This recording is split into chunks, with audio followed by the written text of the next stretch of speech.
जानते हो अल्लाह तुम्हें बेबसी के मुकाम पे क्यों लाया है, ताकि तुम अल्लाह से रुजू करो और यकीन से मांगो। जब तुम दुआओं पे यकीन करना सीख जाओगे तो हर चीज़ जो तुम्हें अभी नामुमकिन लग रही है वकूअ पजीर होने लगेगी। जो चीज़ नसीब में नहीं है वो भी तुम पा लोगे। कभी सोचा है अगर अल्लाह को दुआ कबूल ना करनी होती तो वो बिला वजह तुम्हारे दिल को एक ही दुआ पर क्यों रोक देता।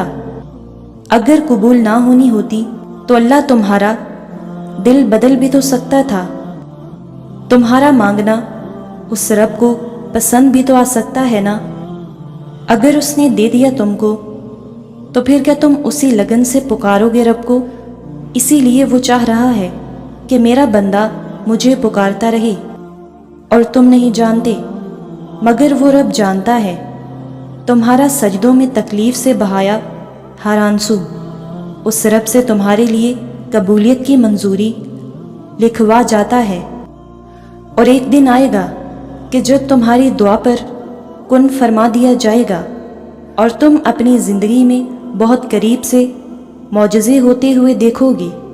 जब तुम्हारा ख्वाब हकीकत में तब्दील होगा तो तुम्हें अपनी आंखों पे भी यकीन नहीं आएगा और तुम्हारी खुशी का भी कोई ठिकाना नहीं होगा। जब कुछ भी बेवजह नहीं है तो दुआ का ख्याल कैसे बेवजह हो सकता है।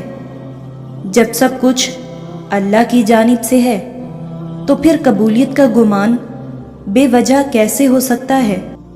वो बदल सकता था तुम्हारा दिल मगर उसने बदला नहीं, तो फिर तुम्हारा मांगना उसकी रज़ा के बगैर कैसे हो सकता है। वो अब तक तुम्हें अपनी चौखट पे अगर खड़ा किए हुए है तो फिर वो खाली लौटा दे तुम्हें, ऐसा कैसे हो सकता है।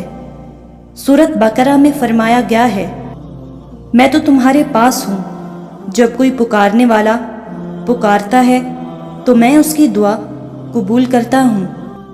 वो चाहे तो जोड़ दे ज़मीन और आसमान एक हुक्म से, तो फिर क्यों सोचते हो कि तुम्हारा काम उससे कभी नहीं हो सकता है। तुम बस एक दफ़ा तवक्कल रख कर तो देखो उस पर। वो ठान ले अगर करने की तो क्या है ऐसा जो नहीं हो सकता। वो अब भी अगर मौजज़ों पर तुम्हारे यकीन को बरकरार रखे हुए है तो यकीन रखो मुमकिन है कि कुन का मौजज़ा अभी भी हो सकता है। मांगो कि तुम्हारी दुआ अब कुन के करीब तर है। यकीन रखो तुम्हारे लिए मौजज़ों की सूरत में अजर है। डरो नहीं, इस अंधेरी रात के बाद पुरनूर सहर है। सब्र करो, इस इंतज़ार में पोशीदा अल्लाह की मसलहत है। पुकारो उसे बार बार कि उसे तुम्हारी आवाज़ पसंद है। मुतमईन रहो, तुम्हारे अल्लाह को हर शय पे दस्तरस है। सूरत बकरा की आयत नंबर 6 में अल्लाह ताला फरमाता है, क्या तुम नहीं जानते कि खुदा हर बात पे कादिर है। मायूस मत हो, ये देरी तो बस आजमाइश का वक्त है। तुम्हारा मुकद्दर लिखने वाला इस मुकद्दर को बदलने पे भी कादिर है। बेखौफ हो जाओ, तुम्हारा रद्द हो जाने का डर ख़त्म होने वाला है। उसके लिए क्या मुश्किल जो दो जहानों का पैदा करने वाला है। सूरत बकरा की आयत नंबर 165 में अल्लाह ताला फरमाता है, और सब तरह की ताकत खुदा को ही है। मत डरो तुम नामुमकिन के डर से। जानते हो ना कि जिससे मांग रहे हो वो मालिके कुन फयकून है। जो तुम्हारी नज़र में नामुमकिन बन चुका है वो उसको भी फ़कत एक कुन से मुमकिन कर सकता है। जहाँ तुम्हारी अकल ख़त्म होती है बस वहीं से अल्लाह की ज़हानत शुरू होती है।